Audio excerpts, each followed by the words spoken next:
Anak-anak semua, telah kita dengarkan tadi surah Al-Qari'ah. Sekarang kita masuk ke dalam penjelasan dari surah Al-Qari'ah.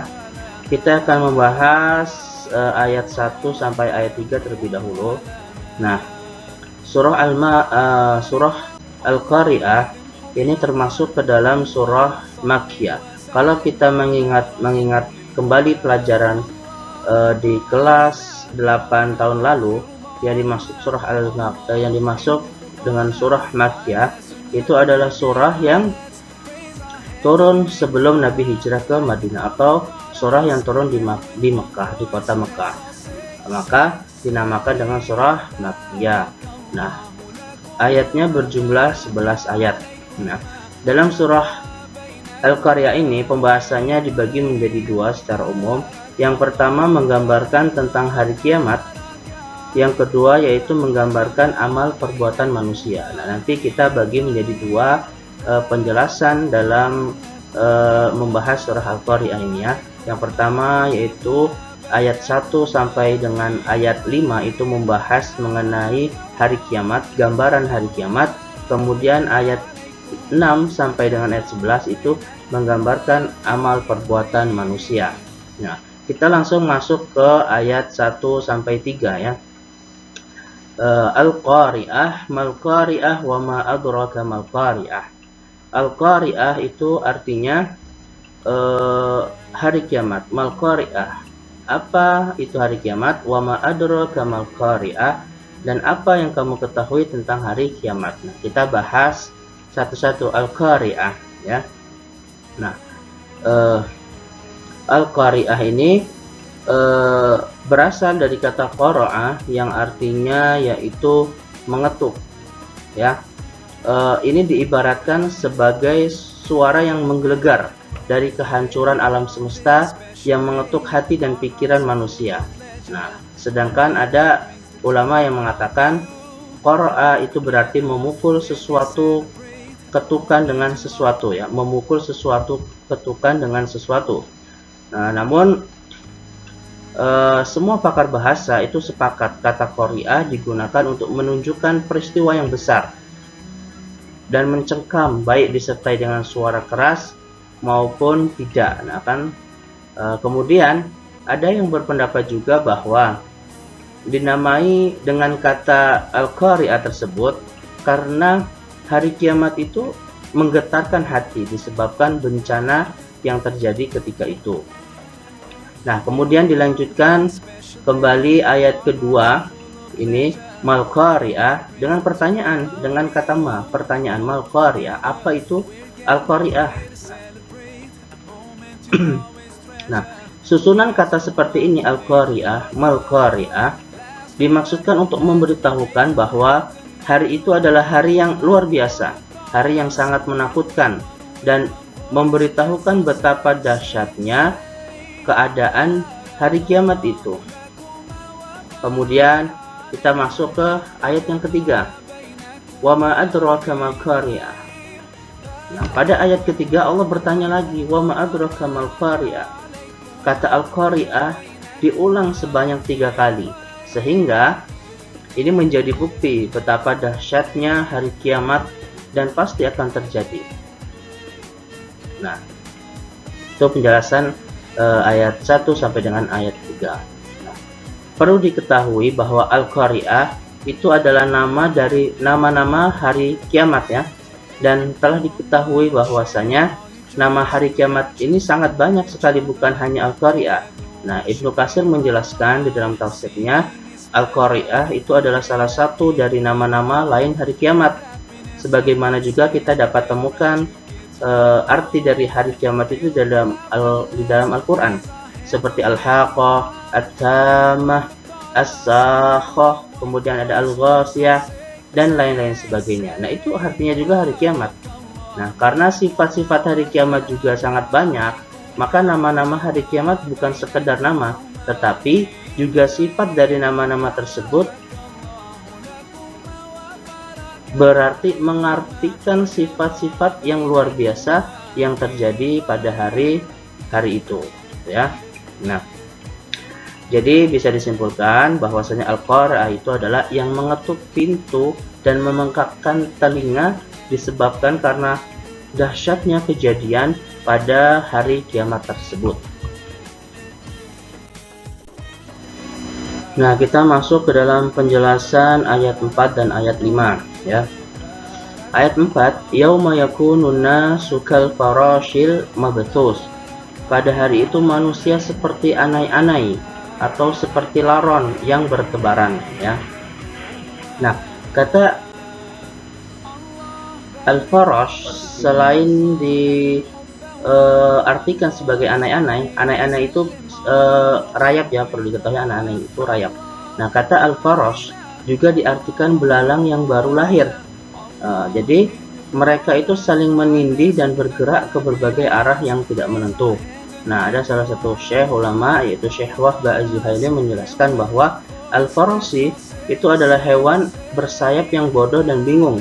Maka ia bisa bermakna laron, bisa bermakna anai-anai, bisa bermakna nyamuk maupun belalang.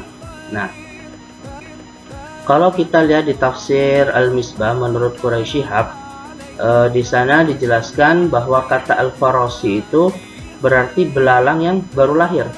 Nah, ketika mereka terlahir, mereka saling menindih dan hilang arah. Nah, kalau kita lihat dalam tafsir Jalalain, nah di sana dijelaskan bahwa manusia itu berada dalam kebingungan.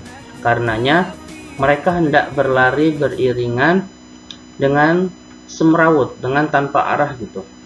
Nah, hal tersebut berlangsung sampai mereka dipanggil untuk menjalani penimbangan amal mereka. Nah, manusia waktu itu seperti anai-anai yang bertebaran, seperti laron yang bertebaran. Nah, jumlahnya itu banyak, tapi mereka lemah, hina, dan terbang tak tentu arah, semrawut, sampai nanti mereka dipanggil untuk menjalani, yaitu penimbangan amal mereka. Nah, kemudian kita masuk ke dalam ayat kelima, wa takunul jibalu kal ihnil manfush. Dan gunung-gunung itu seperti bulu-bulu yang bertebaran ya. Nah, kata al-ihn, ihni diartikan dengan bulu. Nah, diartikan dengan bulu. Nah, pada ayat itu gunung-gunung diumpamakan dengan bulu yang dapat berhamburan dengan mudahnya terbawa angin ya. Nah, Buya Hamka menjelaskan dalam tafsir Al-Azhar itu bahwasanya gunung ketika itu sudah tidak berfungsi lagi sebagai tiangnya bumi. Nah, letusannya pun terjadi di setiap gunung, diiringi dengan gempa yang dahsyat, lahar yang panas pun bergejolak, mengalir seperti bulu yang berhamburan. Nah, itulah gambaran yang sangat dahsyat tentang hari kiamat, tentang manusia yang sangat kacau dan bencana alam yang terjadi di mana-mana, menandakan tidak ada tempat yang aman untuk berdiam diri lagi ketika hari kiamat itu terjadi. Nah, semoga hal tersebut menjadi peringatan untuk kita ya, yang senantiasa mengerjakan amal baik. Nah, itu penjelasan ayat 1 sampai dengan ayat 5 yang berkenaan dengan hari kiamat, kejadian hari kiamat, kan? Seperti gunung yang bertaburan, kemudian manusia yang lemah yang bertebaran tanpa arah begitu. Nah, nanti kita lanjut ke ayat ke-7 sampai dengan ayat 11 mengenai amal perbuatan manusia. Nah, kita masuk ke dalam pembahasan kedua, yaitu pada ayat 6 dan 7 yang membahas mengenai amal perbuatan manusia. Kita masuk ke dalam ayatnya. فَأَمَّا مَنْ ثَقُلَتْ مَوَازِينُهُ فَهُوَ فِي عِيشَةٍ رَاضِيَةٍ. Maka adapun orang-orang yang berat timbangannya, فَهُوَ فِي عِيشَةٍ رَاضِيَةٍ, maka ia berada dalam kehidupan yang memuaskan. Nah, kata mawazin itu adalah bentuk jamak dari kata mizan yang artinya yaitu timbangan. Nah, mayoritas ulama berpendapat bahwa amal kebaikan dan kejahatan masing-masing orang itu akan ditimbang. Mana yang berat, itulah yang menentukan kebahagiaan dan kesengsaraan nanti di akhirat. Apabila seseorang mendapatkan timbangan yang berat, maka dia akan mendapatkan kehidupan yang memuaskan. Nah, apa sih maksud dari timbangan berat ini? Maksudnya adalah banyaknya amal kebaikan melebihi amal buruk, ya, melebihi. Jadi amal kebaikannya itu melebihi dari amal buruknya. Nah, kemudian kata Aisyah ini merupakan bentuk tunggal yang memberikan isyarat bahwa kepuasan dan kenyamanan hidup di akhirat itu bersambung, tidak terputus dan tidak berganti seperti dunia yang kadang senang, kadang susah. Jadi di akhirat nanti terus hidupnya akan senang, tidak seperti di bumi ini yang kadang kita merasa senang, kadang juga kita merasa susah. Nah, kemudian pendapat ini diperkuat di dalam tafsir Jalalain yang mengatakan bahwa tempat tersebut maksudnya adalah surga, ya. Dengan kata lain, ketika amal kebaikan kita itu melebihi amal buruk kita, maka akan terpuaskan dengan nikmatnya di surga kelak. Nah, itu penjelasan dari ayat 6 dan ayat ke-7. Nah, kita masuk ke dalam penjelasan ayat 8 dan ayat sampai ayat 11, ya. Kita masuk ke redaksi teksnya. Wa amma man khaffat mawazinuh fa ummuhu hawiyah. Dan adapun orang-orang yang memiliki timbangan yang ringan timbangannya, fa ummuhu hawiyah, maka tempat kembalinya adalah hawiyah atau neraka hawiyah. Kata fa ummuhu, kata ummuhu ini diambil dari kata amma ya ummu yang artinya adalah menuju. Nah, kita bisa lihat ibu dinamai itu karena anaknya selalu menuju kepada ibunya. Kemudian imam yang seakar dengan kata juga karena ia dituju mata dan diteladani. Kemudian kata hawiyah ini berasal dari kata hawa yang artinya adalah meluncur ke bawah.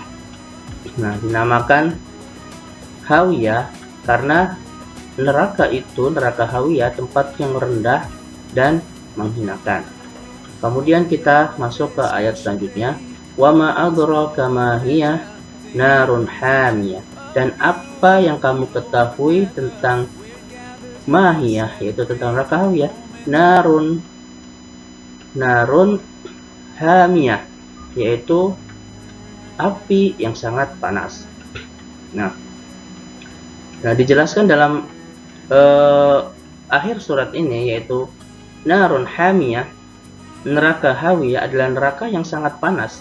Bahkan disebutkan di dalam tafsir Jalalain bahwa api neraka tersebut sangatlah luar biasa panasnya dibandingkan dengan yang lainnya. Nah, panasnya api neraka itu 70 kali lipat dari panasnya api dunia, sebagaimana sabda Rasulullah Shallallahu Alaihi Wasallam. Nah, Rasulullah Shallallahu Alaihi Wasallam bersabda, narukum juz'un min sab'ina juz'an min nari jahannam. Api kalian merupakan salah satu dari 70 bagian dari api neraka jahanam. Lantas para sahabat bertanya, wahai Rasulullah, itu pun sudah mencukupi? Beliau bersabda lagi, fuddilat alaihinna bitis'ati wa sittina juz'an kulluhunna mislu harriha. Nah, api neraka lebih unggul di atasnya dengan 69 bagian yang masing-masing bagian seperti panasnya api dunia. Nah, demikian panasnya api neraka. Siksa paling ringan itu bagi penghuninya akan membuat otaknya mendidih. Nah, sebagaimana hadis Nabi, sesungguhnya siksa penghuni neraka yang paling ringan adalah orang yang memakai 2 sandal dari api neraka hingga otaknya mendidih karenanya. Hadis riwayat Muslim. Nah, kita bisa lihat dari hadis ini betapa panasnya api neraka dibandingkan dengan api yang ada di dunia ini. jauh lebih panas. Nah, pelajaran yang dapat kita ambil dari surah ini adalah kita harus senantiasa melakukan kebaikan, walaupun sekecil apapun kebaikan yang kita lakukan atau seburuk apapun perbuatan kita nanti akan dipertanggungjawabkan di akhirat kelak ya. Nah, jadi mulai sekarang mari kita memperbaiki diri kita, mengumpulkan amal-amal, menabung amal untuk di akhirat kelak, walaupun hanya dengan memindahkan duri atau batu dari jalanan orang yang sedang berjalan. Kita tidak tahu manakah amal kita nanti yang akan menolong kelak kita di surga. Mungkin dengan kita memindahkan batu yang di tengah jalan, itu salah satu amal yang dapat membawa kita ke dalam surganya kelak. Nah, sampailah kita di akhir pembahasan mengenai surah Al-Qari'ah ya.